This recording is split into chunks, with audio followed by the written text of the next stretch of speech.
আসসালামু আলাইকুম ভাই ও বোনেরা, আপনারা ভালো আছেন? আমিও ভালো আছি আলহামদুলিল্লাহ, আপনাদের দোয়া।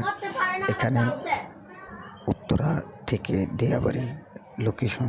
এখানে অনেক পরিবেশ, অনেক সুন্দর জায়গা, ঘোরার মতন। এখানে অনেক কিছু পাওয়া যায়, খাওয়ার মতন, ঘোরার মতন। ফ্যামিলি এবং সব ধরনের মানুষ এবং এখানে আসে। এখানে আপনার শুটিং, নাটক, টিকটক সব কিছু ধরনের অভিনয় এখানে হয়। আপনারা সবাই এখানে আসেন এবং এই জায়গাটা, পরিবেশটা আগের থেকে অনেক সুন্দর পরিবেশ হয়ে গেছে।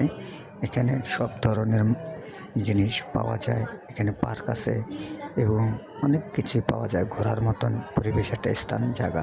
আপনারা আসেন। আল্লাহ হাফেজ, আসসালামু আলাইকুম।